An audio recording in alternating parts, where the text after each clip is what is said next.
So going back to growing up, what did you play sports? What kind of activities and extracurricular activities did you participate in? What was that like in Wyoming? I was the kid that I was mad because there were not enough girls to play competitive sports with. And so I wanted to play with the boys, but they wouldn't let me because no, girls don't play sports with boys. You'll get hurt. That's what I always heard. Until I refused to give up. I played minor league baseball until I was 12. Then they literally wouldn't let girls play. I had to go play softball then. But softball, baseball, basketball, track, volleyball. We didn't have soccer because it's too cold and windy. Soccer was never cool. Neither golf. I never learned how to golf. I still don't know how to golf. Everybody's like, oh, Liz, come golfing with me. And I'm like, I grew up in Wyoming. I don't know how to golf. Yes. And so super active lifestyle and the most supportive mom you could ever possibly ask for. Never missed a game, never missed practice. And now that's shaped me a lot as a mom. So then after I left high school, I was like, I got to get out of Wyoming. So the first person who threw an athletic scholarship in my face, I was like, how far can we go? Like, can we go somewhere really far away? And I think the furthest that my mom would agree to was the other side of South Dakota. So I went to a small Christian university for a couple years in South Dakota, played softball and ran track. Mm-hmm. And the first semester, my first track meet, I was getting out of bed, double bunk, college dorm, getting out of bed, jumped out of bed, landed wrong, popped my ACL. I knew something was wrong, but I had no idea what was wrong.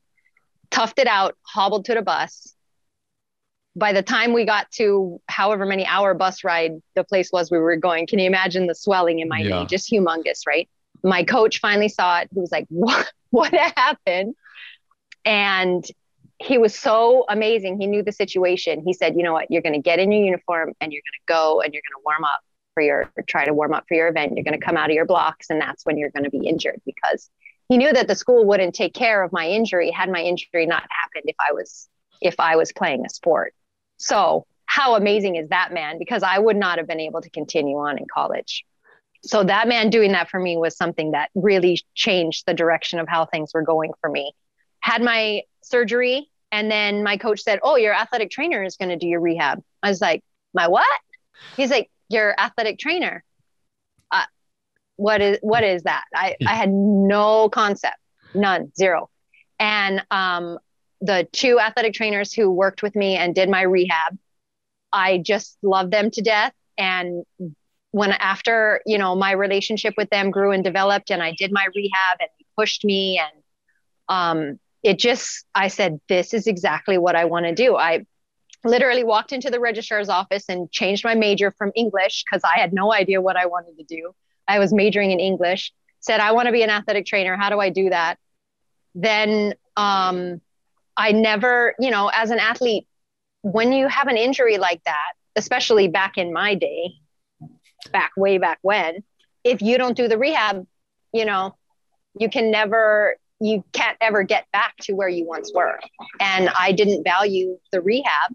And that's also something that helped me now today, because now I know that even though it's hard, that's what I have to do to push my athletes, because I was able to understand what happens if you don't value the rehab. So, it's a lot of things. And now, even today, things are still happening that I'm like, wow, how did that situation that I was put in, or how did that circumstance help shape me so that I can continue to help people, right? This girl who grew up in the middle of nowhere in Wyoming is now, working as an athletic trainer at Waianae High School with hundreds, probably thousands at this time, thousands of kids that know me, know how hard I work, know how important I value education, know how stern I am and how disciplined I, am, and the expectations that I hold and all these things. And it's like, never would I have ever imagined back then that this is where I would be today. And this is the type of woman that I would be and the type of athletic trainer that I would be. So you definitely do a great job. And we're going to get into all of the great things that you've been doing there, since we graduated, we both graduated.